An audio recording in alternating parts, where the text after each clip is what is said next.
Says the Australian media should reflect on how they portray the deportation process. Members of Christchurch's Muslim community are shocked at how easy it is to find an online copy of the video of the mosque shootings. The footage, found by using an alternative search engine to Google, has received 128,000 views. It's banned in New Zealand, and those watching or sharing it can face jail. However, there is nothing to prevent it being posted on overseas-based websites. Muslim Association of Canterbury spokesperson Abdijani Ali is worried witnesses or the bereaved may inadvertently stumble across the footage.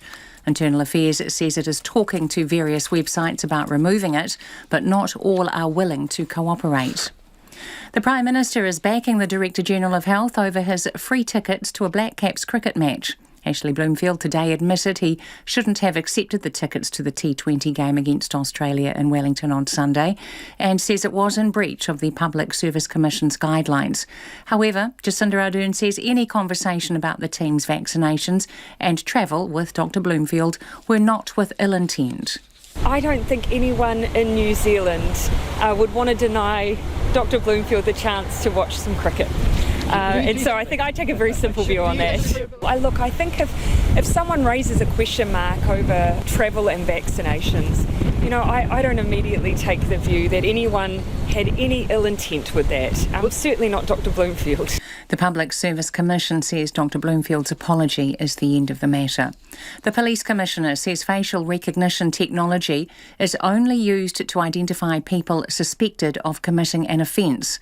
RNZ has revealed police are approaching innocent young people, photographing them, collecting their personal details, which can be sent to a national database.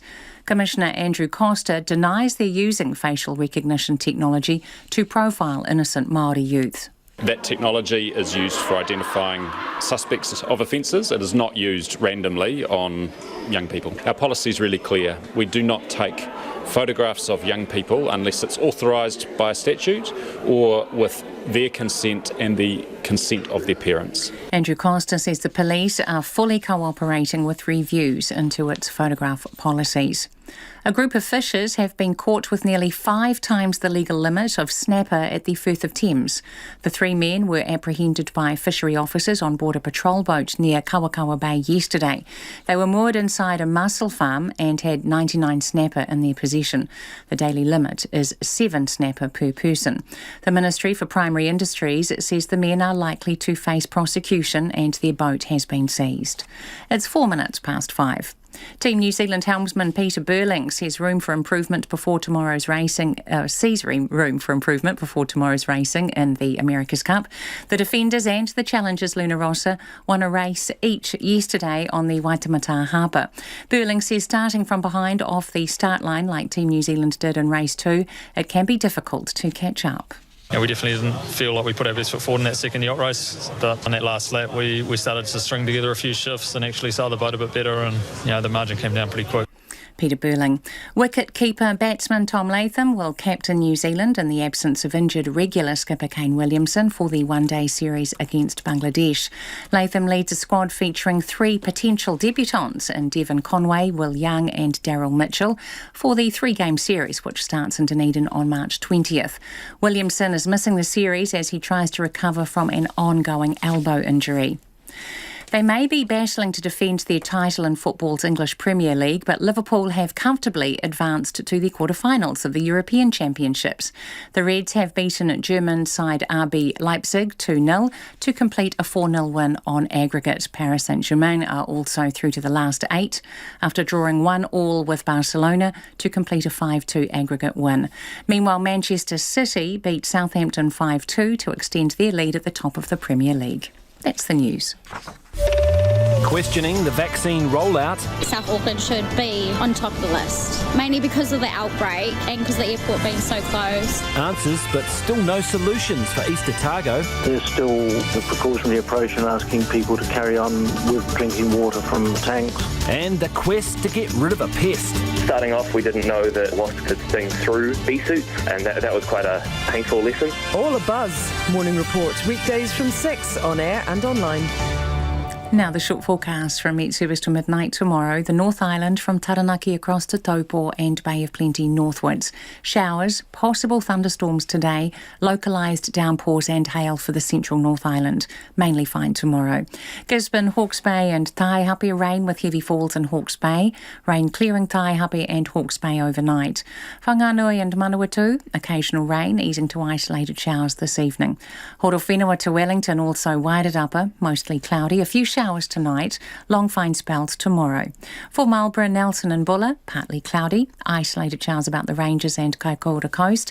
Canterbury, Westland and Fiordland, partly cloudy, becoming fine tomorrow.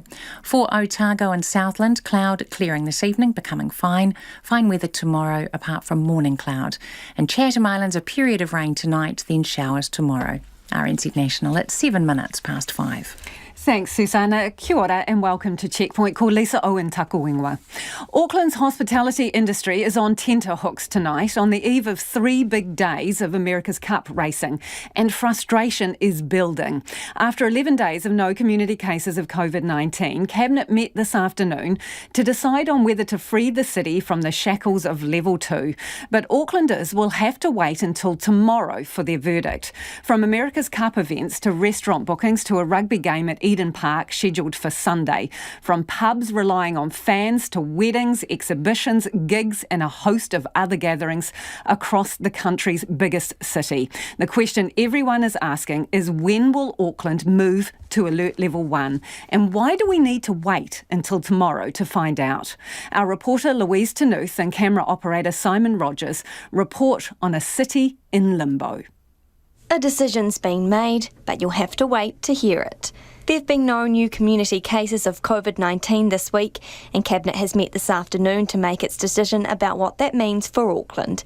The Prime Minister Jacinda Ardern says the extra wait is necessary. It's not simply a matter of once you make the decision, we very much apply time periods based on periods of infection and transmission once we have a case that's been in the community. She says Cabinet then needs time. Then in order for us to make any preparations that are required for an announcement tomorrow. Racing got underway for the America's Cup this week, with more set for tomorrow, Saturday and Sunday. For bars and restaurants along the viaduct, a drop in alert levels will change their weekend. But without a heads up today, they're left waiting in frustration for tomorrow's news. I just feel, for government to be meeting today on this issue and they're not telling us, it's so disappointing, and I don't understand why they won't just let us know, because we want to get out there, we want to plan, and the quicker we know when we can open up, the better for everybody and the more capacity that we can do. That's the commercial and events manager at Soul Bar and Bistro, Olivia Carter. The America's Cup is a big deal for them, but at the moment they can't prepare for what the weekend might bring. And that really impacts our business, how many people we can let in, how many bookings we can take. We're turning away so many people at the moment because of that 100-person capacity, and if we have the ability to increase that, that is just huge for a business like us. And now we're here at Eden Park, home to the Blues rugby team. They've got their first game planned for this weekend, but they still don't know whether they can let all their fans in. There's a plan for 100 people pods, but we still don't know whether those will be needed either. Down the road is Holy Hot Bar, where fans usually grab a drink and bite to eat pre or post-match. Though manager Fabrizio Candiani says they have a much closer connection to the game than that. So we actually get a lot of Blues players here that come here with their families after every game. So it's just tough, it's just one of those things that we have to prioritize, obviously, our locals, and we have to prioritize the people that are already here. So it's just a really hard intermedium to, hold the levels under, 80 people just to expect them to come in, He says knowing what the alert levels will be today is the difference between being able to cater for everyone or turning them away. There's a ton of prep that goes into it. Our kitchen staff is, cut down in half pretty much, and all our product is cut down in half as well, so we just don't know if we're going to get, less than 100 people, or if we're going to get, our capacity, which is 320. I would prefer to find out today, yes. Yeah, that would make everything a lot easier, yeah. And the arts are feeling the frustration too. The arts festival was due to run all of this month, but COVID's interruptions have pushed things through to April. CEO David Innes says it's a constant shift to try to make things work. Obviously some of our big shows are dependent on being on level 1, and we've rescheduled some of those from the first week already into the latter part of the festival and several through into mid-April. Level 1 allows them to support artists through ticket sales. At Level 2, he says it's not enough. But being in level 1 does make a huge difference to us, in particular in giving our audiences confidence and keeping our sales running. We noticed when it dropped from 3 to 1 several weeks ago that our sales immediately recovered. So on that front, it's great to be in a level 1 space, or at least know when that's going to happen as early as possible. And even if Level 1 is announced by tomorrow, he says that's too late to change plans for shows and events this weekend. Instead, they'll have to operate in Level 2. So what the weekend will hold for all these people, the verdict's out tomorrow. For Checkpoint, Louise Tanuth. A new law preventing people with overdue MIQ bills leaving the country could be on the cards as ministers consider ways to get more people paying up. Only about a third of people invoiced so far have paid, leaving about $20 million outstanding. The Prime Minister says it's a privilege to be able to go through managed isolation at the border, and those people should be paying their bills. Here's our political editor, Jane Patterson. The $3,000 charge was introduced not just to recoup the costs of the border regime, but also to provide a deterrent against non-essential travel. It's been in place since August, but the rate at which people are settling up falls well below expectations, including of COVID Response Minister Chris Hipkins. Look, I'm looking at how we can tighten some of that up. I'm not happy about the fact that there's this amount of money outstanding. The Prime Minister Jacinda Ardern has a simple message. I think people should pay. Ultimately, we have been asking New Zealanders, to limit their movements because it's unsafe. For those who are taking up the privilege to be able to leave and then return safely, we ask them to do the right thing and to pay. National's Chris Bishop says the costs to the taxpayer are huge. We really do need to be chasing up this money. It's not unreasonable that people pay a contribution to the cost of the running the MIQ across New Zealand. He says the whole system needs a shake-up, from invoicing to chasing people up. We should be using debt collection agencies for people who are really late in paying the bills. But the other thing is we need to make it easier for people to pay. So, take credit card details up front when people book the spots. Most people will be familiar with checking into a hotel. You put your credit card down, and we should be doing the same thing with MIQ. After all, they actually are literally hotels. ACT leader David Seymour says people should have to pay up front. Well, they should have the same terms as anyone booking a flight. You got to pay beforehand. You go to Air New Zealand and say, can I fly, and pay you 90 days later, see how that goes. Why the government would be so reckless with taxpayers' money to say that people have to prepay their flight but they don't have to prepay the taxpayer is inexplicable. Chris Hipkins says people are facing a range of different circumstances. They may not be in a position to pay up front. It is handled separately from the hotel, so we pay the hotels and then we invoice the people who stay there. But certainly the invoices should be issued very quickly, more or less immediately after someone has completed their stay in MIQ. He says, though, he will look at what can be done when people are wanting to leave New Zealand. I'm getting some advice on that. It may be that we need some primary legislation in order to be able to do that, so a law change through Parliament. At this point, I haven't got evidence to suggest it's a widespread problem, but even a few people leaving would be something that I would regard as pretty unacceptable. So we're very much looking at that at the moment. Invoices sent out for stays up until the 21st of February total about $32.5 million. $11.7 million has been paid to date, and more than 3,500 fee waivers have been approved. More than $3 million is now overdue, but no late payers have been referred to debt collection. From Parliament for Checkpoint, Jane Patterson. It's 5:15 and you're with Checkpoint on RNZ National. We're keen for your feedback on that one. How should the government be making sure people are paying up for MIQ? And let us know your thoughts on the alert level changes that Auckland in particular is waiting on. Should we be told as soon as Cabinet makes a decision? And how are you planning ahead for the weekend without that information? You can text us on 2101, tweet us at Checkpoint RNZ, or email checkpoint@rnz.co.nz. And some traffic news now before we move on. A truck has has broken down on Auckland's southern motorway. It is blocking the left southbound lane after the Grafton Road on-ramp. So left southbound lane after the Grafton Road on-ramp. And Waka Kotahi is asking motorists to pass the scene with care and be prepared for some delays. Australia has added insult to injury with a senior government minister describing New Zealanders being deported here as trash. Australian television network 9 News was given extraordinary access by Australia's Border Force to 501 deportees as they boarded a chartered flight to New Zealand.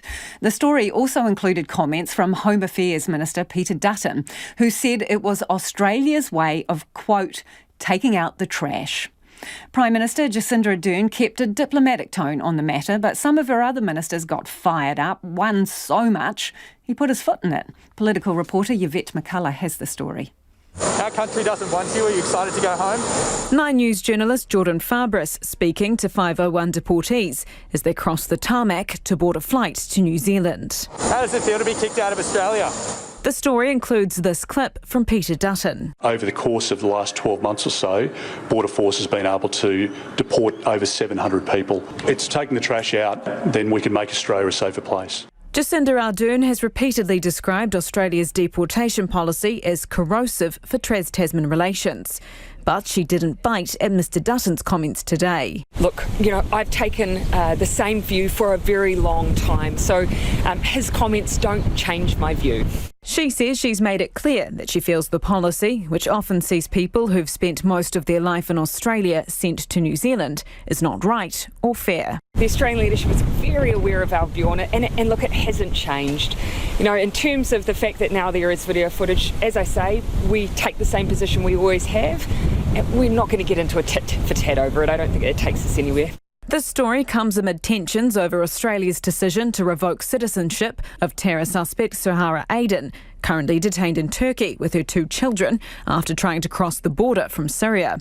But Ms Ardern denies there's a rift. There is no breakdown in our relationship at all. We have an excellent relationship with our counterparts in Australia. Indeed, myself with Pierre Morrison, we speak frequently and we work together often. It just so happens on this issue, we strongly disagree. Foreign Minister Nanaia Mahuta was more prepared to weigh in on Mr Dutton's language. Oh look, Dutton's comments only serve to trash his own reputation. COVID-19 response Minister Chris Hipkins went further, perhaps too far. This is Australia exporting its garbage to New Zealand. These people have, their criminal offending has been in Australia. To all intents and purposes, many of them have lived the vast bulk of their lives in Australia. This is a deplorable move by the Australian government. He immediately tried to walk back the garbage reference. Probably should have chosen a better frame of words. I'm just, reflecting back the question that I was asked. If that is Peter Dutton's view of it, then he is exporting his rubbish to New Zealand. Māori Party co-leader Rawiri Waititi says Mr Dutton's comments are awful. I call on the Minister to retract and apologise about those particular comments because our people are not trash. And the bigger issue is that this government needs to be talking to the Australian government about how we can work those particular situations and make the transition a lot more easier.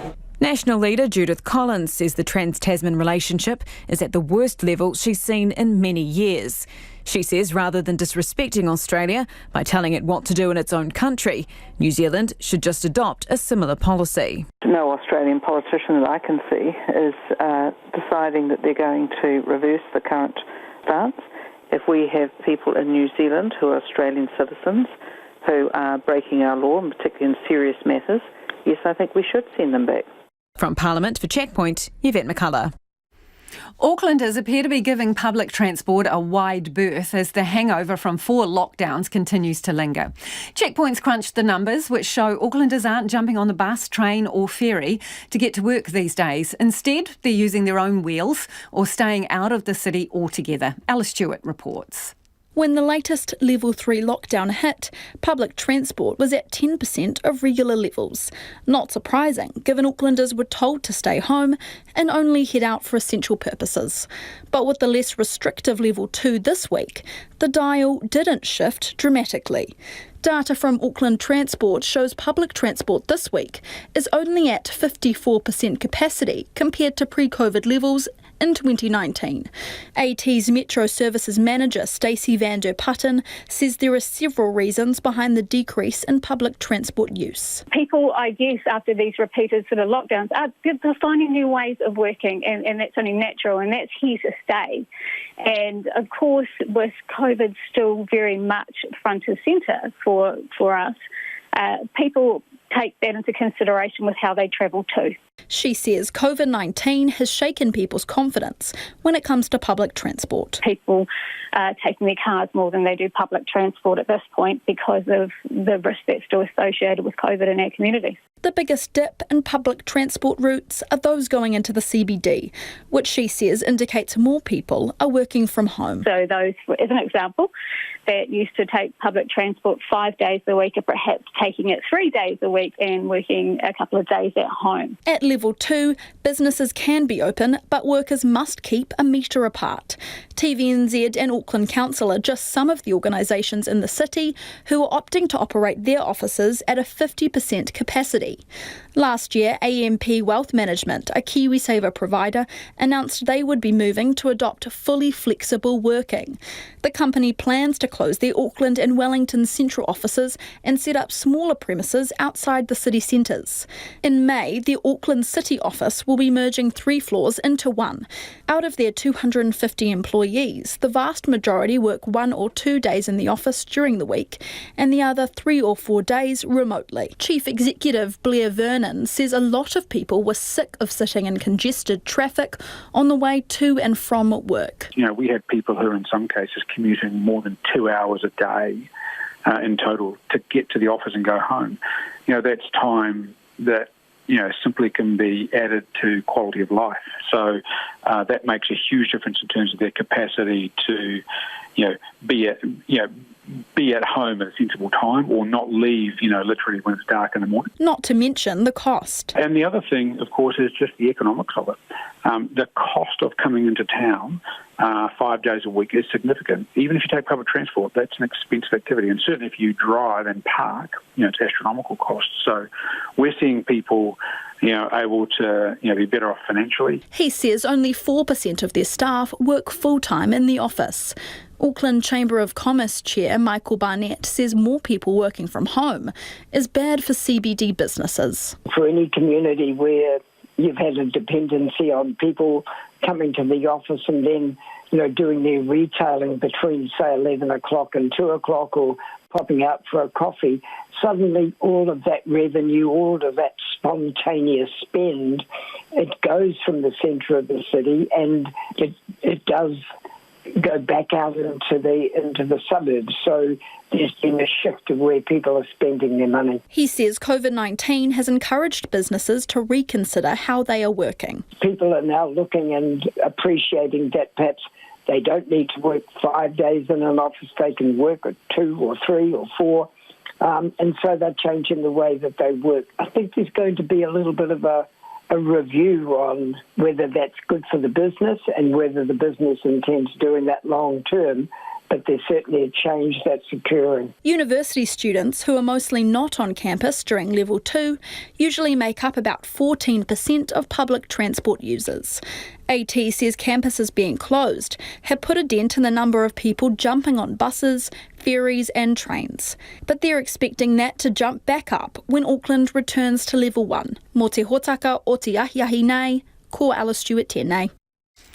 About a third of businesses in Queenstown CBD expect to go down the gurgler before winter is out. A new survey by the town's Chamber of Commerce paints a grim picture of business confidence in the region.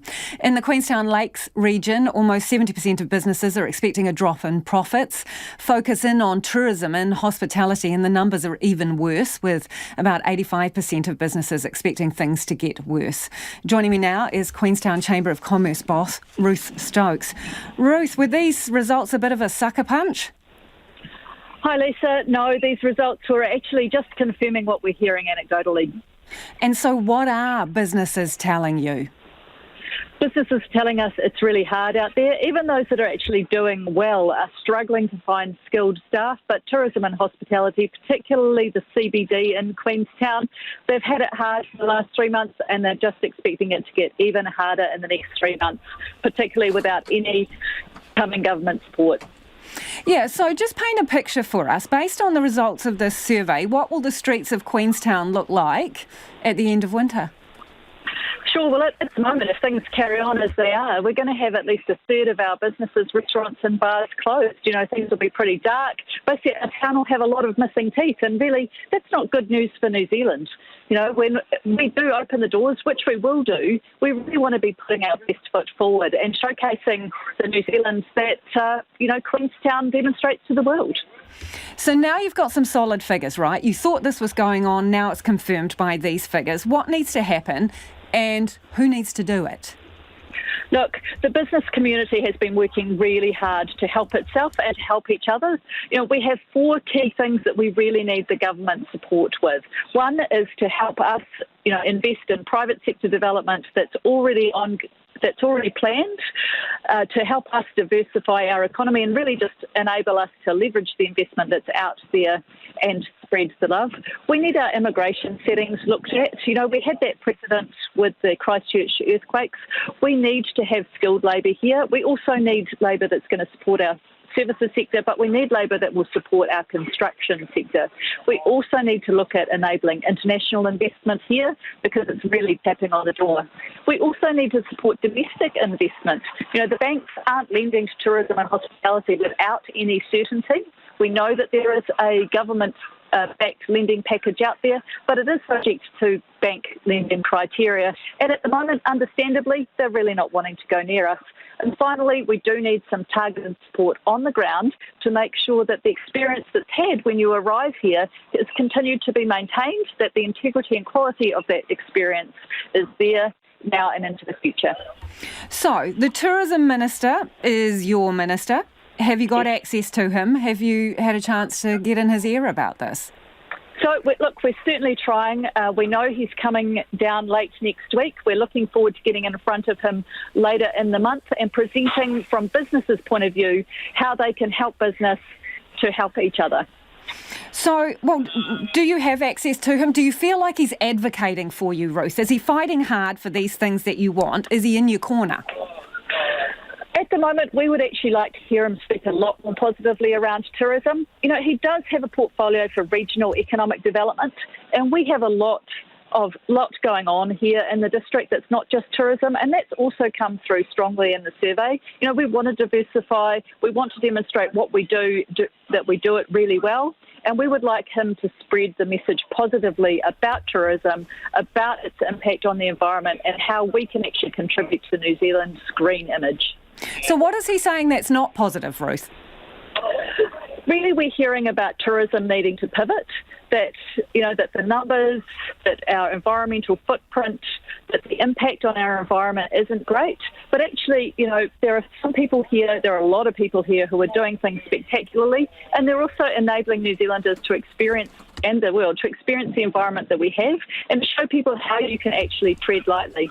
We would like Queenstown to be the place that people come to and actually take back to their homes, whether it's in New Zealand or the rest of the world, and say, hey, they do it like this in Queenstown, we should do it here. What do you think when you hear that word pivot, Ruth? Pivot, halo effect, collaborate, partnership. But we've done everything over the years, whether it's been, the GFC. People have really looked really hard at their businesses. But, when it comes to international tourists, it's just a numbers game, and the tap was turned off for people. Yeah, and people thought that they had, an opening. They thought the Australians were going to be coming late last year, and then it was first quarter, and now it's who knows. People have pivoted as much as they can. So what are you telling me, Ruth? Here, lay it out. Are you fed up to the back teeth with being told to pivot? We really actually want the government to listen to. Look, we've got a plan. We know what it is that we need done. We're doing a lot of it ourselves, but ultimately, there is a gap between what we can do as a very small region. There's only 30,000 of us across the Queenstown Lakes District region, but yet we contributed to New Zealand's largest export earner. We just need a little bit of help. But the Minister has said repeatedly that they can't save every business. So should you stop bothering him because there are a lot of people who are suffering?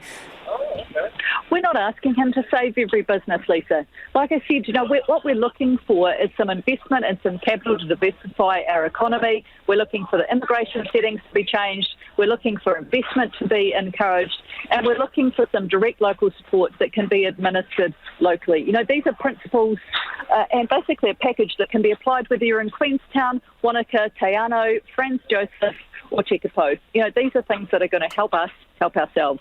So how's he doing in this role, Stuart Nash? 1 to 10. 10 doing a stellar job for you and people in your sector. 1 not so flash. What is it, Ruth? Come the end of the month, Lisa, I'd like to be able to give the Minister a 10, so let's see how he performs. So reserving judgment, Ruth? I am, but not for long. Appreciate your time, Ruth. What do you mean by not for long? So if he does... The reality is, Lisa, it's been a year. Look, we know that continuing to do the same things and expecting a different result is madness. We've got a plan. We'd just like his help. Nice to talk to you, Ruth. We'll stay in touch. That is Queenstown Chamber of Commerce boss, Ruth Stokes.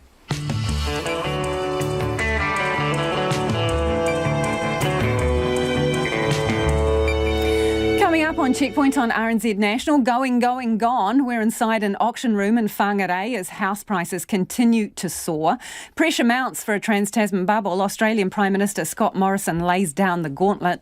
Tourism Minister Stuart Nash is live. And will apples be left to rot? Growers demand assurances from the government after border closures leave them with a chronic labour shortage. Now, we would love your feedback on anything you've heard on the programme this evening. On tourism, whether the industry deserves some more help, and MIQ, how do we get people to pick up their bills? Text us on 2101, tweet us at Checkpoint RNZ or flick us an email. The address is checkpoint@rnz.co.nz. Time now for the headlines with Susanna. The government is considering changing the law to force people to pay overdue isolation bills if they try to leave the country. Only about a third of the hotel bills have been paid and nearly 1,000 people still owe the government about $20 million. COVID-19 Response Minister Chris Hipkins says he's taking advice on whether overdue payments could be collected at the border. The Foreign Affairs Minister says a senior Australian minister has besmirched his own reputation by labelling New Zealand deportees as trash. Australian television network 9 News interviewed a plane load of 501 deportees as they boarded a flight to New Zealand and reported that the country's Home Affairs Minister Peter Dutton described the New Zealanders as trash.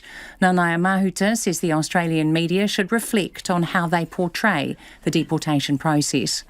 The Minister of Police says the force should be acting without racial bias. In Parliament today, the Māori Party co-leader Rawiri Waititi asked for assurance that racial bias wouldn't influence the treatment of Māori by the police. Labour's Calvin Davis, speaking on her behalf, says Minister Poto Williams doesn't support racial profiling and expects officers to act without bias. The Muslim community in Christchurch is shocked at how easy it is to see footage of the 2019 mosque massacre online and worries the bereaved may stumble across it. The video is banned in New Zealand and those watching or sharing it face a jail sentence, but there is nothing to stop it being posted on overseas websites. Internal Affairs has asked various websites to remove the footage, but says not all are willing to cooperate. The Prime Minister is backing the Director-General of Health over his free tickets to a Black Caps cricket match. Ashley Bloomfield has admitted he shouldn't have accepted them and says it was in breach of the Public Service Commission's guidelines. But Jacinda Ardern says any conversation with Dr Bloomfield or any conversation Dr Bloomfield had with the team about vaccinations and travel were not held with ill intent.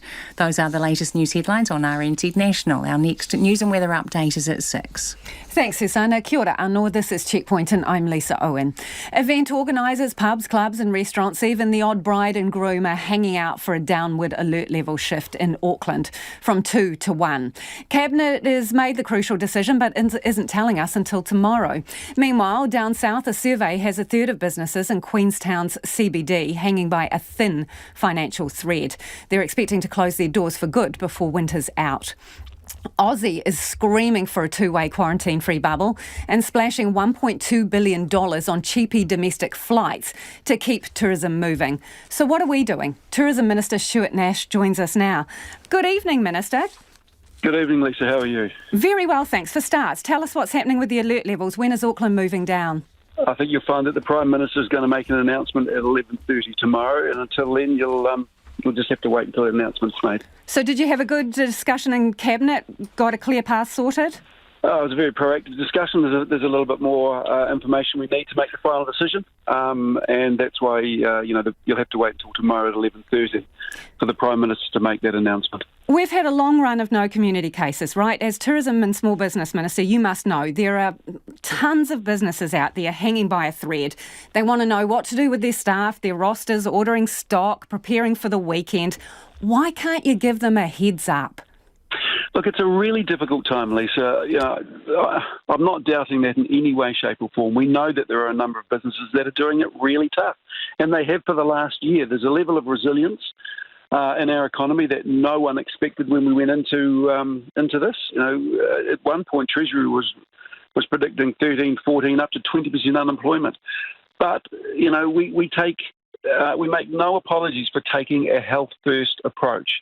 And the fact that we haven't had any cases, the fact that New Zealand is pretty much COVID-free, apart from the cases in MIQ, obviously, is testament to the fact that we have run a really strong health approach in this. And we always say, and you've heard this a million times, that the best economic approach is actually a health approach. But when asking for a steer, people are not shouting down the taking a health approach. What they're saying is, why not let us know now, tonight? Say that we're likely to go to level 1, if that is the case, unless there is something significant that comes to bear tomorrow morning by 11 o'clock. Why can't you just simply do that, Minister? Look, because there's a little bit more information that we need to have before a final decision is made, and the Prime Minister will make that call at her 11:30 press conference tomorrow morning. There's really no more I can say on that, Lisa. Will it take effect immediately, Minister?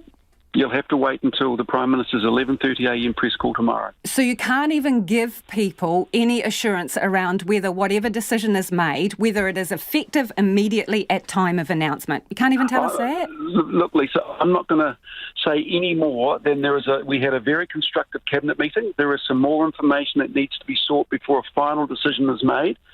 And the final decision will be communicated by Jacinda tomorrow at her 11:30 press conference. Understand. OK, let's move on. Fox and Franz, you'll be fully aware of the situation down there, right? And Scenic Hotels Group, it's mothballing 4 of its hotels in the area.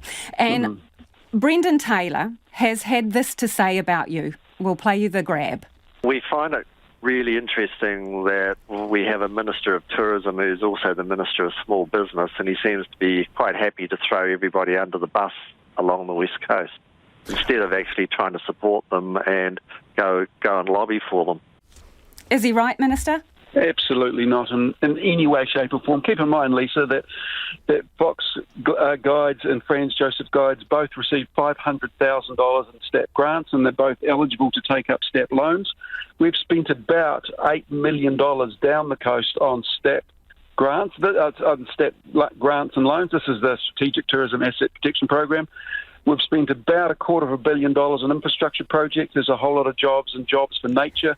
A whole lot of companies have taken up the Small Business Cash Flow Loan Scheme and the Regional Business Partner Network funding. We have done a lot down the coast. And the other thing that I've pushed hard on, and I'm a little bit disappointed with, but the West Coast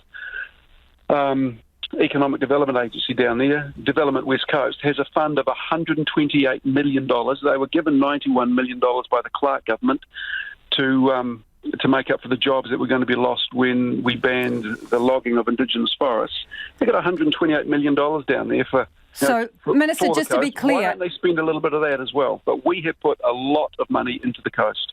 So, Minister, to be clear, are you saying they've got enough money to look after themselves? They just need to dig into those coffers and spend it? No, I'm not saying that at all. I am saying that we have put a lot of money into tourism businesses up and down the coast. I'm also saying they have a development fund that is there for a rainy day. I don't know what a rainy day looks like if this isn't one. OK, the Australian government is investing $1.2 billion in some half-price domestic airfares, right, to get people moving around the country. Why don't you do something similar?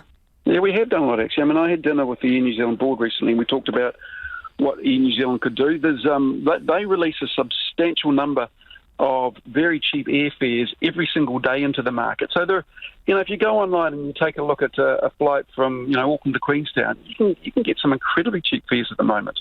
OK, so if it's not fares, Minister, you could do also what they've done, give people vouchers to spend in hospitality and tourism, something to stimulate the tourism and hospitality sector while they're waiting for overseas tourism to return. That's the point, whether it be airfares or a voucher to spend at a cafe or in Rotorua or some other spot. Why not do something like that? Well, what we actually found is that over summer, apart from the Ruapehu district, Queenstown actually, the domestic spend in there increased, I think it's either 56 or 58% compared to this time last year. So actually Kiwis are getting around, they are spending money in tourist hotspots, they are going to cafes and restaurants, and they are buying tickets to attractions. Obviously, and we're well aware of this, the increase in domestic spend has not made up for the international spend. There's no doubt about that. But Kiwis actually are out there spending money in these But as you point out, tourism destinations. It's not enough. And a survey out today says a third of CBD businesses in Queenstown expect to fold before winter is out. Is that a level of collateral damage that you are prepared to accept? Well, one thing I will say, and this is where the person from Scenic Hotels got it very wrong, and I'm a little bit annoyed with it. We are working incredibly hard on a Trans-Tasman bubble, and we have been for quite a while now. It's not simply a matter of just opening the borders and away you go. I think Minister Hipkins has been quite clear about that at any one time, certainly pre-COVID levels, there were 11,000 people coming across the Tasman. Both ways. So there's some significant logistical issues that need to be sorted, but we're working on those. You've been working on it for over a year, Minister, and people do understand it as challenging. So how far off is it? Because Australia is trusting us, but are we trusting them as much? Well, I think you're aware there are only 2 states in Australia that don't require Kiwis to go into quarantine, so it's not quite as open as you may be led to believe. But, I have been. So how quite far clear. off? How far off, Minister? One thing I will say, Lisa, is I have been quite clear that you will not see busloads of Germans and Japanese and Chinese and Brits travelling up and down our motorways this year. But one thing I have also been clear on, and you've got to trust me on this one, is that the government is working very closely with the Australian federal government and with our own agencies to come up with a plan that would allow a Trans-Tasman bubble to work. Now, we've also been very clear. Why don't you release an official timeline? Give us some idea of when you're working to. People need that information to make critical decisions about their business future. I mean, you told people on the coast that, it might be time to start having those hard conversations about closing up shop, talking to their bankers and talking to staff. If they knew how far off this was going to be, they could have those conversations, they could plan ahead. How about releasing some more information so they can? And if I had a date, I would tell you, but I simply haven't at this point in time. There is a process that we need to go through to ensure the safety of both New Zealanders and Australians when they come over here. But what I can tell you is officials in Cabinet are working really hard on a plan to get that bubble open. Now, if I didn't think this was going to happen, then what I would say to you is, Lisa, the Trans-Tasman bubble, it's just too hard, but we do not believe that, and hence the reason why we are working so hard on getting that Trans-Tasman bubble open. Believe me on that. But on wider border issues, that isn't going to happen. And look, I received a message from a guy who was a small retailer. I received a message on LinkedIn. He was a small retailer with a shop in Queenstown Airport, and he wrote me a note and said, "Look, I've just taken out another $200,000 loan. I've got more debt than I've got equity in my house. What are you going to do to help me?" And my first reaction was, who the hell is giving this guy that sort of advice to go out and borrow $200,000? So, I need to be honest with tourism businesses. And as Ruth said beforehand, I've always been clear that the government cannot save every business, but we are working on a package that I believe will meet a number of the criteria that Ruth was talking about in the interview before 5:30. But I have. When can they expect that package, Minister? When will you release details of that? Well, what I have been very clear about is that we can't save every business. We understand that there are 5 districts around our country at the moment that have an over 50% reliance on international tourists, even though Kiwis have been spending there in a way that's much larger than they traditionally have. Minister, you've just said that you're working on a package, and I'm sorry to interrupt, but it's important. You've just said you're working on a package that you think will meet the needs of what a number of people down south are saying. So they need some surety. At least give us a time frame for that. When are you going to release the details? What I'm doing at the moment is I'm consulting with Cabinet colleagues. Any package that involves spending taxpayer money has to go through a process, and I'm in I am in the middle of that process at the moment. Again, I will be clear. Is someone pushing back on it, Minister?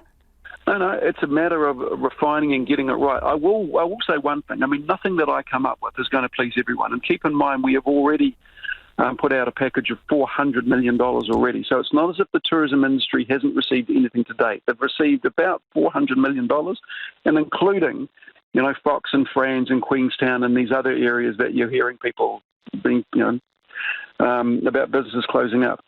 We understand this. I mean, to say that I'm not advocating hard for tourism businesses just doesn't, of course I'm advocating hard for tourism business, but I don't want to give a false sense of hope where that hope doesn't exist. And it's the reason why I have been quite honest with the sector when I say we cannot protect every business, and also you're not going to see overseas tourists apart from Australians in this country before the end of the year. Appreciate your time tonight, Minister. We'll look to have you back when you're going to make that announcement. That is the Tourism Minister, Stuart Nash. Let's get to the business news now with Nicholas Poynton. Hi, Nicholas. Sorry to keep you waiting.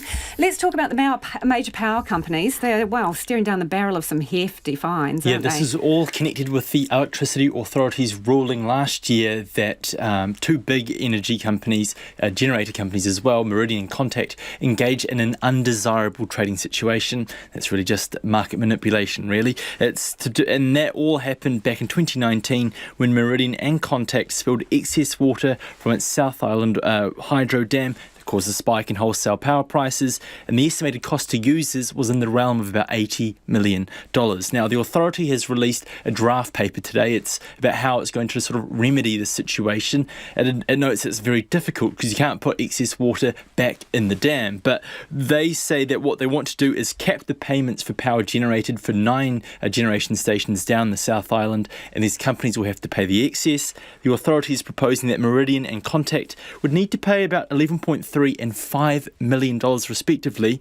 That's to reset those spot market prices. But taking into account the various hedges that Meridian uses to really insure itself against spike in prices, it would be paying something closer to about $2 million. And most of that money will be going to the big users down south like T.Y. Point and also the Glenbrook steel mill. And the small group of power companies that were responsible for bringing this complaint to the Electricity Authority, well, what they're going to see is, refunds in the realm of a couple $100,000. One of the players, they say the reset doesn't go far enough. They reckon Meridian has been let off the hook too easily. Meridian, they've put out an announcement today saying that they are, quote, digesting this report. They are poised to make a submission sometime before the close date, which is next month. Now, let's talk about house prices. Still going up.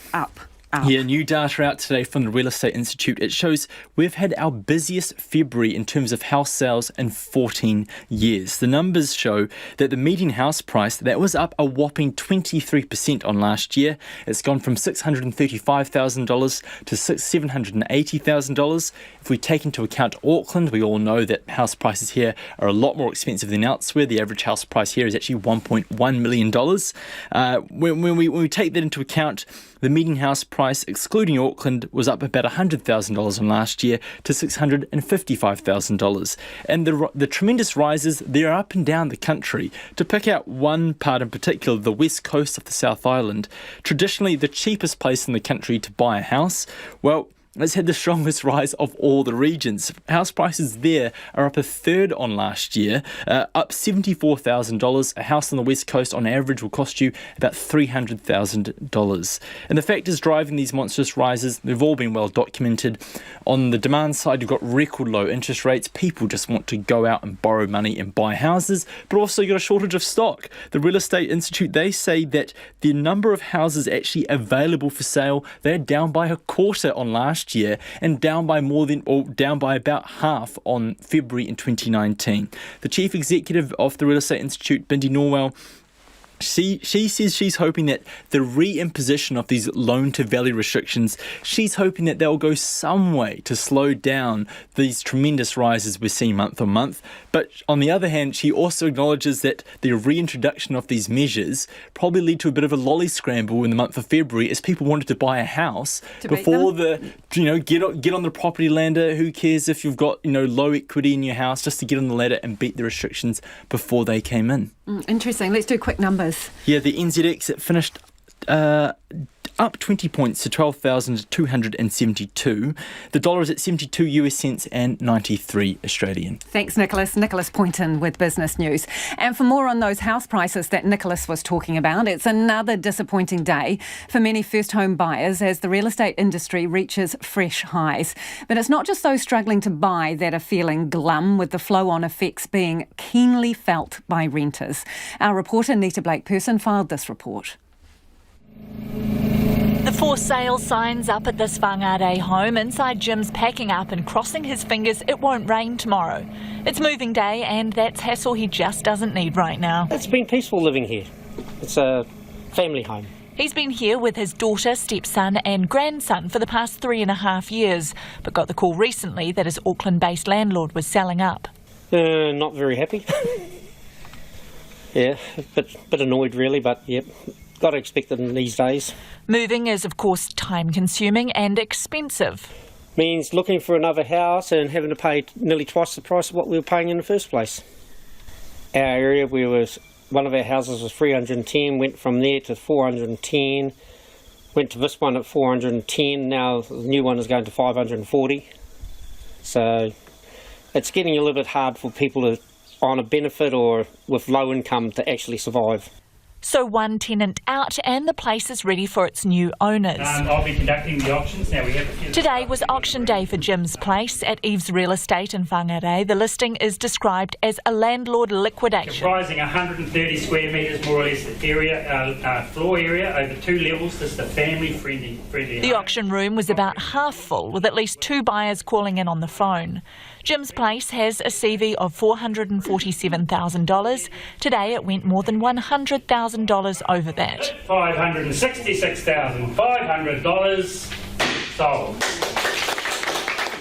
This one did go to a first home buyer who recently moved up from Auckland. He didn't want to be interviewed but did want it acknowledged that he wasn't able to do it without help. His analysis of the housing market was that it's Others looking today weren't so lucky. These Whangarei locals missing out in a bidding war to someone on the phone. We see too many investors on the open homes. Like, all the open homes that we've been going to for the last nearly 3 months, lots of investors. And most of them are not from here, they're from outside. Northland was one of 9 regions to see an increase in annual sales volumes in February, according to latest Real Estate Institute figures, up 22% from last year. But the Rohi is by no means alone in the huge growth. The Institute saw 12 regions and 37 districts all reaching new or equal records. Wellington, Manukau and Waitakere cities now all have median prices of $1 million or more, meaning that 7 districts across the country now have reached or exceeded the $1 million threshold. With many of those costs being passed on to tenants, Jim has this message for landlords out there. Please be realistic with your pricing. Because it's nutty? It's beyond nutty. Yeah. In Whangarei for Checkpoint, Nita Blake-Person, aho. It's 6 minutes to 6. I'm Lisa Owen and you're with Checkpoint on RNZ National. The head of Auckland's City Rail Link says he's unable to give a firm finish date for the project due to the uncertainty created by COVID-19. Sean Sweeney says delays getting resources through ports of Auckland and border closures have made the project even more difficult. And to keep things ticking over, he says they need a large number of international workers to be allowed through the border this year. Here's our reporter Nick Trubridge and cameraman Nick Monroe. This is what it looks like behind the scenes of the country's priciest public transport project. Jackhammers break up tons of rock to be cleared by excavators at what will eventually be City Rail Link's Mount Eden station. Meanwhile, swarms of busy, fluoro-clad workers can be made out inside one of the $4.4 billion City Rail Link's giant tunnels.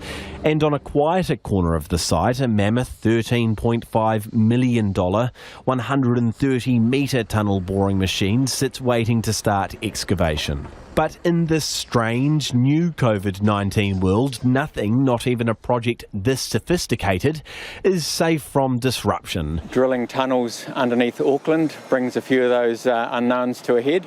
But the other major challenge that we're working through is COVID-19.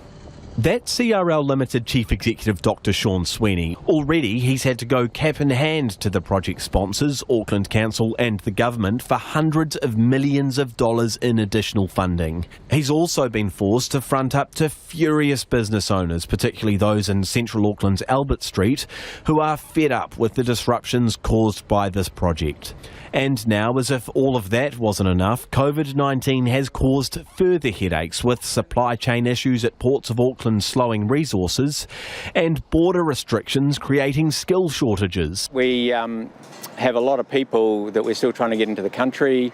There are challenges there. And now we're experiencing that the broader construction industry is starting to have resource shortages because they'd normally supplement with immigration, and those people haven't been able to get into the country. So it's a complicated environment.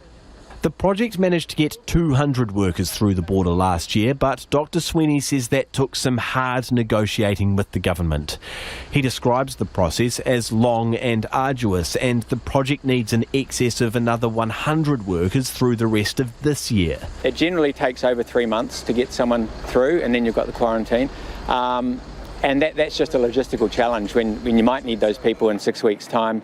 We've also had impacts from the port disruptions as well. They've thrown another curveball. Last year we had the drought as well. So, it's not for the faint-hearted. So, with all of the disruptions, will the trains be running on time? I'm standing roughly 25 metres above where all the action's happening. As you can see, it's all go. But Dr. Sean Sweeney says the race is on to get this complete by 2024.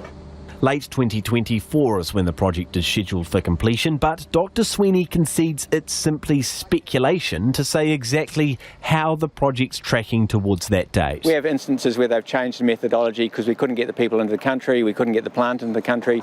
They've used a different approach.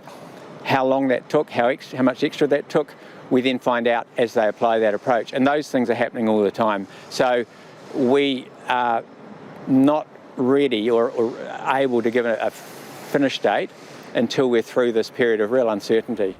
But there is some light at the end of the tunnel. The tunnel boring machine, named in honour of Māori rights activist Dame Whina Cooper, is expected to start tunnel excavation into central Auckland in late April. Tunnelling project manager Florent Detraux says it's been a long haul to get to this stage. After 3 months of assembly, now the TBM is ready to go down to the portal.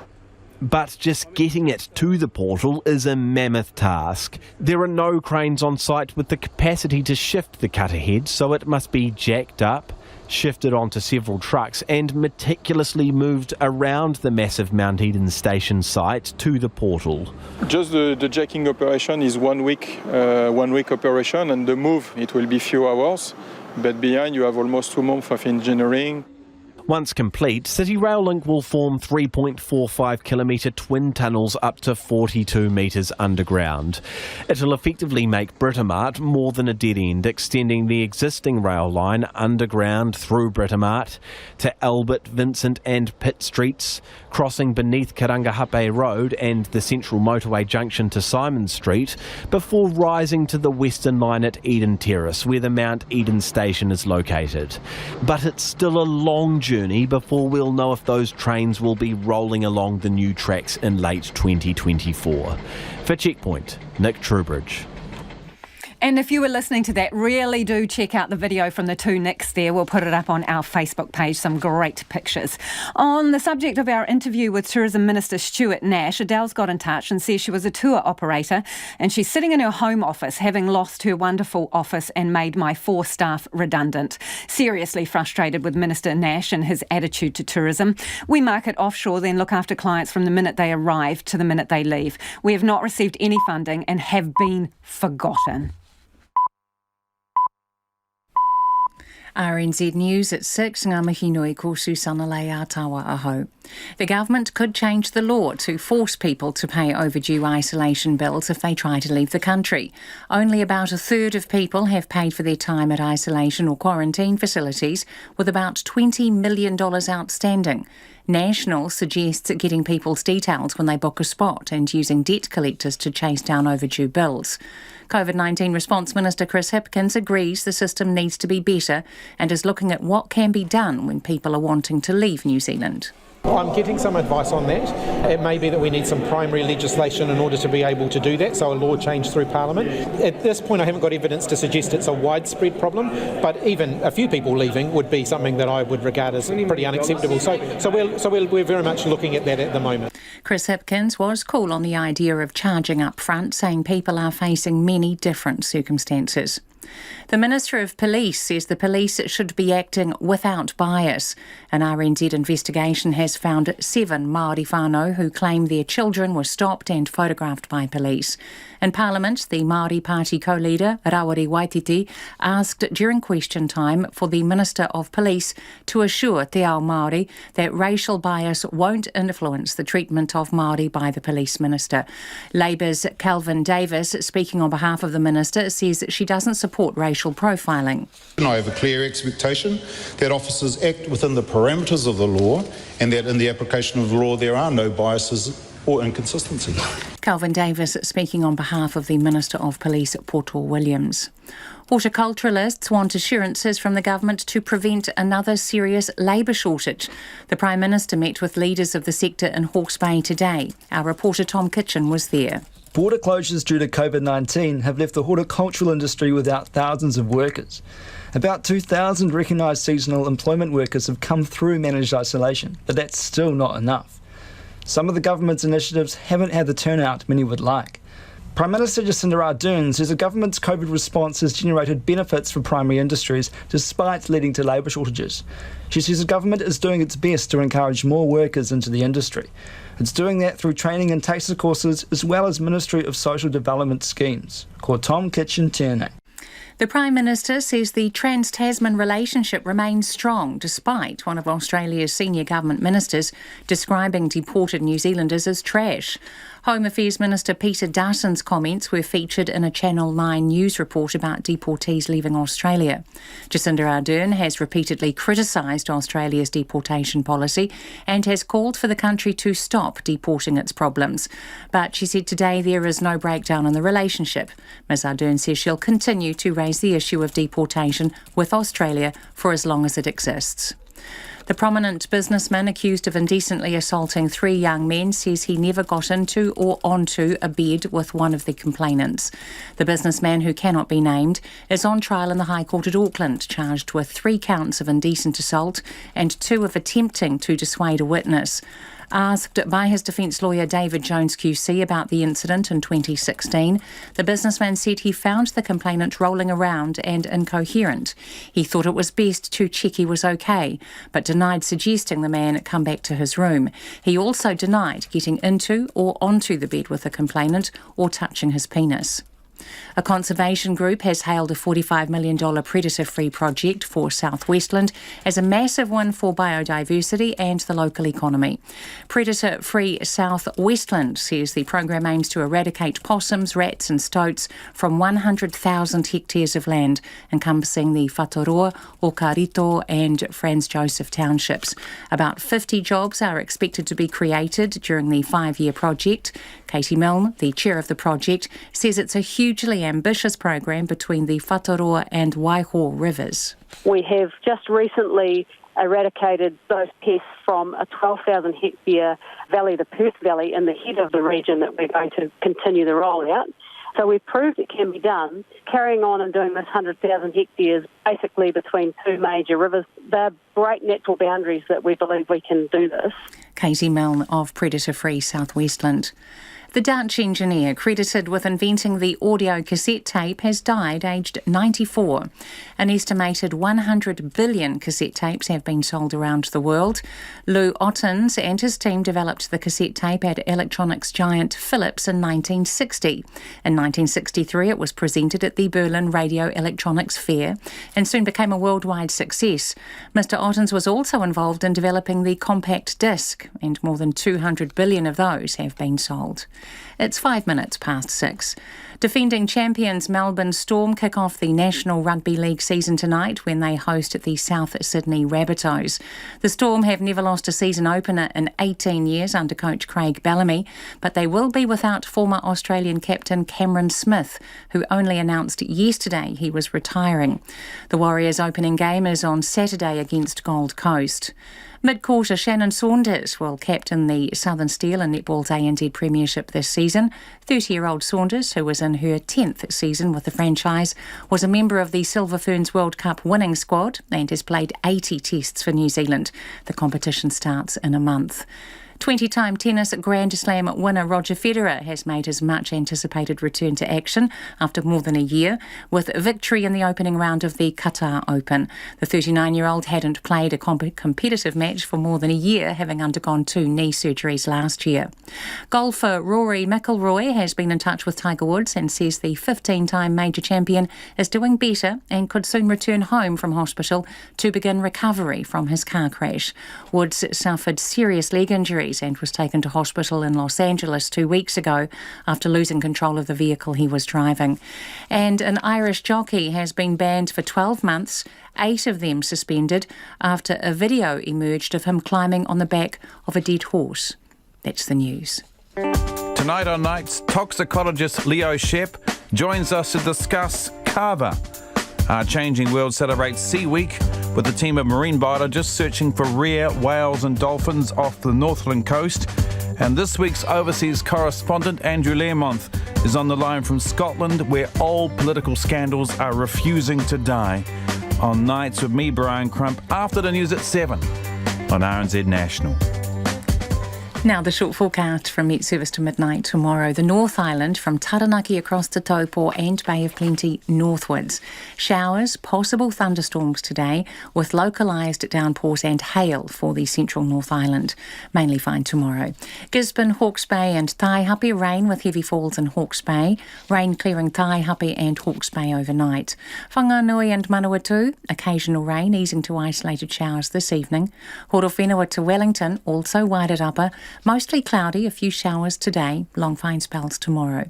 For Marlborough, Nelson and Buller, partly cloudy, isolated showers about the ranges and Kaikoura coast. Canterbury, Westland, Fiordland, partly cloudy, becoming fine tomorrow. Otago and Southland, cloud clearing this evening and becoming fine. Fine weather tomorrow, apart from morning cloud. And Chatham Islands, a period of rain today, then showers tomorrow. RNZ National, it's 8 minutes past 6. Thanks, Susanna. If you're just joining us, this is Checkpoint. Ko Lisa Owen taku ingoa. The Police Commissioner has addressed concerns over facial recognition technology being used on photographs of innocent young people. Andrew Coster is adamant photographs are only used for facial recognition when the person is a suspect for an offence. Our Taranaki Whanganui reporter Robin Martin has more. The Police Commissioner was at Aotearoa Marae in Okaawa today to mark the expansion into Taranaki of Te Pai Oranga, a program which aims to keep low-level offenders out of the courts. The province is the 16th region in the country to establish a Te Paeoranga panel, which have been credited with reducing reoffending by 22% elsewhere. But Commissioner Costa couldn't dodge the policing issue of the day, facial recognition technology. There is no use of police photos for facial recognition unless it is someone who is an unidentified suspect for an offence. So that technology is used for identifying suspects of offences. It is not used randomly on young people. Commissioner Costa says he is concerned about reports of young people being stopped and photographed without apparent cause. We do not take photographs of young people unless it's authorised by a statute or with their consent and the consent of their parents. Te Paeoranga panels are made up of community and iwi leaders and aim to hold offenders to account while helping them address problems that led to the offending.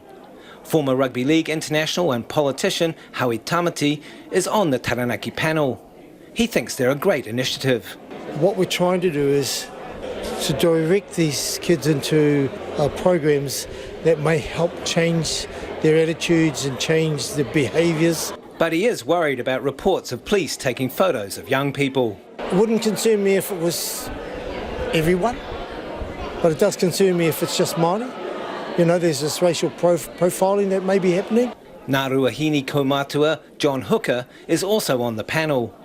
He reckons some kind of racial profiling is going on. Facts definitely point that way, and they're quite huge facts. On some of those offences, if you're a Māori, you're 6 times more likely to be pulled up for a certain type of offence compared to your European compatriot. Mr Hooker wants rangatahi to be given an even break.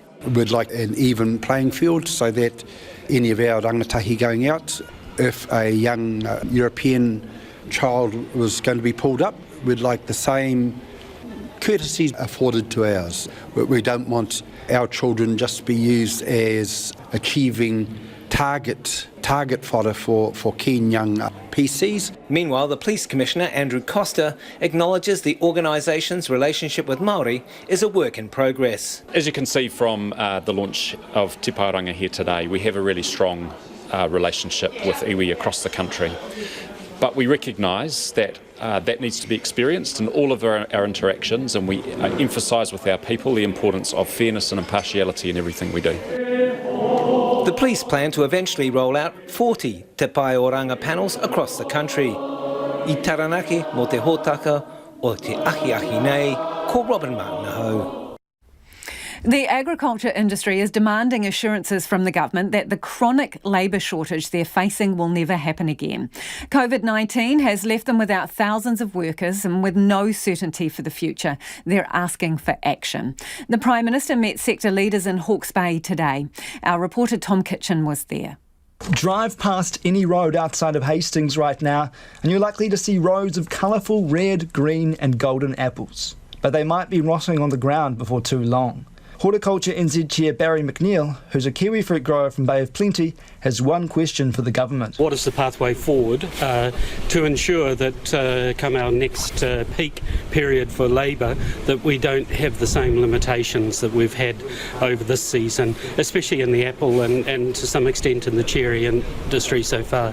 RNZ has chronicled the stories of growers trying to survive the shortage around the country. Some aren't sleeping, even with tranquilizers. Others have been suffering from anxiety. Mr McNeil says horticulture work never stops. Workers are needed in different sectors throughout the year. It sort of goes all year round to some extent. There's one sector in horticulture that will need labour, seasonal labour, that unfortunately in this current COVID situation is not available. At the Food and Fibre sector meeting in Havelock North today, Prime Minister Jacinda Ardern said the government's taking action. Together, we have managed to bring in additional workforce support for the industry, but I think there's also at the same time an acknowledgement that the fact that we've taken the approach we have to COVID has had some benefit to the sector as well, even if one of the byproducts has been labour shortages. There's been a low turnout for some of the government's initiatives, like people relocating to another region for a short time for work. The Prime Minister admits it hasn't worked seamlessly. Sometimes relocating for a short period of time is quite a big hurdle. But that wasn't the only thing we did. We've been working together on how we can better fit together those who are seeking work within the region where there is the shortage. Minister for Agriculture Damien O'Connor says small orchards must work together. It is really important that those small growers work with one another because they may not be picking on the same day. They are changing the picking program. They're going through their crop not as often, pulling them down and grading them out. They're getting people who are doing admin work to get out and pick. The Prime Minister says the government is doing its best to encourage more workers into the industry. It's doing that through training and taster courses as well as MSD schemes such as 5K to Work. That offers a $5,000 grant for workers who relocate for seasonal work longer than 91 days. In Hawke's Bay, for Checkpoint, ko Tom Kitchener-Ho. It's 6:15 and you're with Checkpoint on RNZ National. A prominent businessman accused of indecently assaulting 3 men has taken the stand in his own defence. The businessman, who has name suppression, denies grabbing the genitals of the complainants. Jean Bell reports from the High Court at Auckland. Answering questions from his defence lawyer, David Jones QC, the businessman said he has no recollection of the first complainant or his allegations. He alleges that you grabbed him whilst inside and that he then went outside and you then put a hand down his pants and grabbed his genitals. Did any of that happen? No. When questioned about another complainant, the businessman's response was the same. Did you do what he alleges, namely touching him on the bottom and kissing him on the neck and saying something about his partner? No. The businessman was also asked about the claims made by the third complainant. Earlier in the trial, the jury heard the complainant was staying at the businessman's house when he got food poisoning and went to bed. Later that night, the complainant said he heard a knock at the door and the accused got into bed with him and started touching his penis and body. The businessman said today he had gone to bed but had forgotten his phone, so he went down to get it. He said he noticed a door was ajar and went to investigate and found the complainant rolling around incoherent. The businessman said he thought it was best to check he was okay. When quizzed by his lawyer, the businessman denied doing anything inappropriate. When you were in his room, did you ever get into or onto the bed? Never. I stood beside the bed trying to get him into it.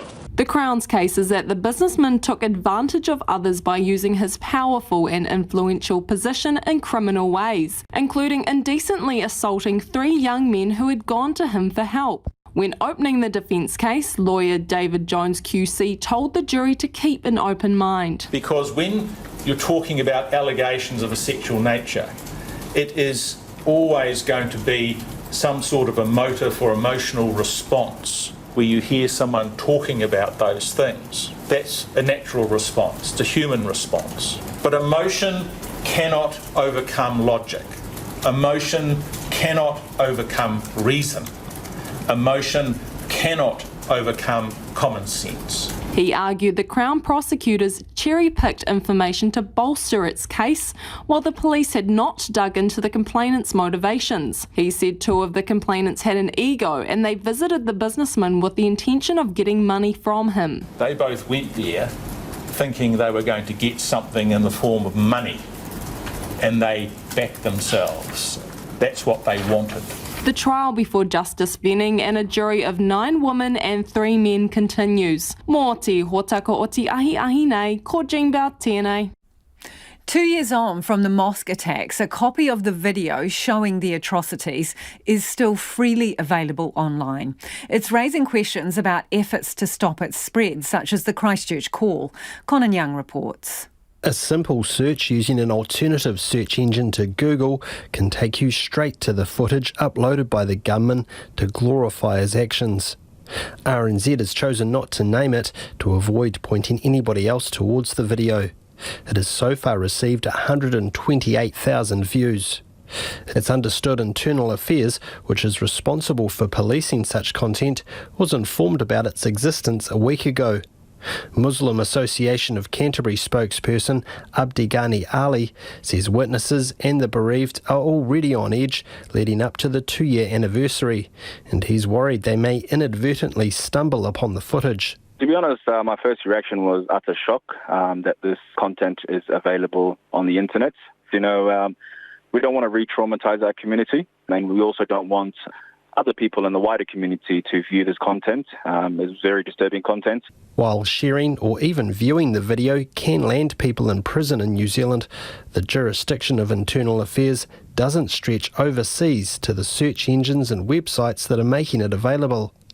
Mr. Ali says there needs to be a filter applied to the video in the same way child abuse is filtered out by the government here to prevent it reaching these shores. We don't want to make the internet, a place where everybody is censored, but at the same time, we don't want, a terrorist attack of that magnitude, which was one of New Zealand's darkest days, to be available online. So I think that's a job for the government to differentiate which is which, and hopefully make the internet a safe place for everyone. NetSafe's Martin Cocker says while legislation currently before Parliament does allow for such a filter, the details around how it would work or what it would filter out have yet to be revealed.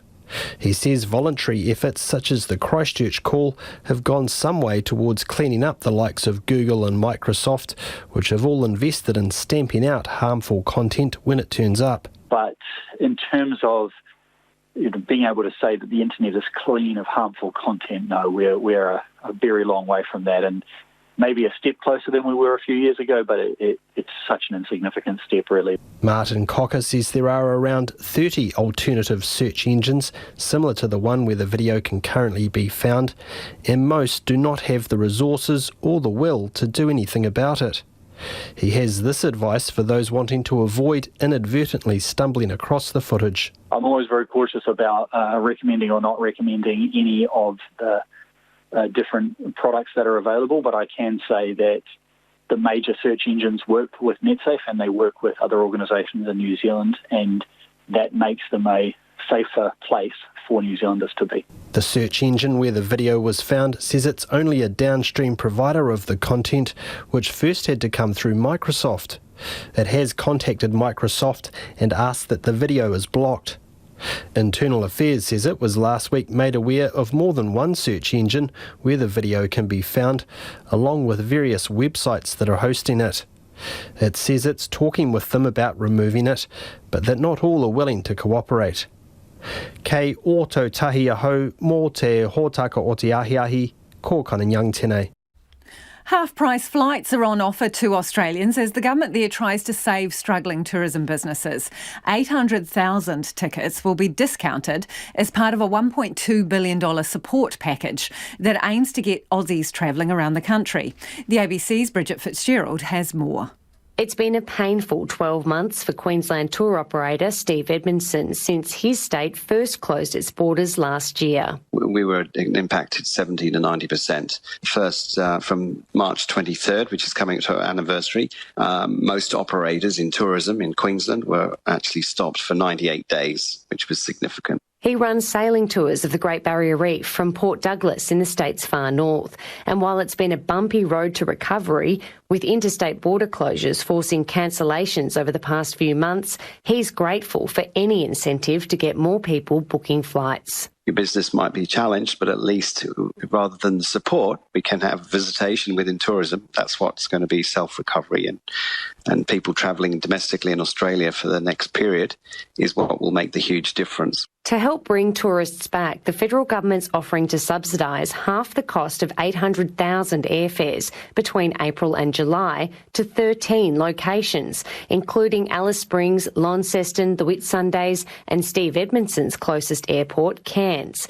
Broome also makes the list, much to the delight of camel tour operator John Gapin. Fair dinkum, you'll have waiting lists of people trying to get flights will book out, it'll go mad, I reckon, absolutely mad. He says one of the most common complaints he hears from Australians visiting Broome is the cost to get there. We get feedback from people coming to Broome all the time that traditionally the air travel cost has always been the hurdle for most people. They've talked about how expensive it is to get to and from Broome. Now, with this sort of incentive, I don't think they can complain too much anymore. This will get interstate travel going again and will deliver those tourists that our tourism industry need. Tourism Minister Dan Tehan says the flight discounts will encourage travel and integrity measures will be put in place to prevent airlines from simply raising their prices on subsidised routes. Melbourne to the Gold Coast, we think, based on the advice that we've had from airlines, that you'll be able to do that for $60, and that will boost capacity between Melbourne and the Gold Coast by about 40%. The JobKeeper wage subsidy scheme will not be extended, but the government will extend an existing loan scheme for small and medium businesses that rely on tourism. 10-year loans of up to $5 million will be available for businesses that have graduated off JobKeeper this year.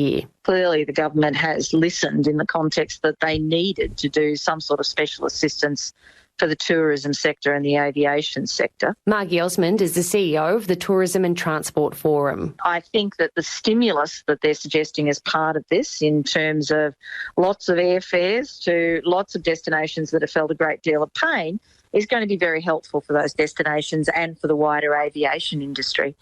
I think, though, the devil's in the detail, and we need to be able to see a lot more about what is and is not in the package.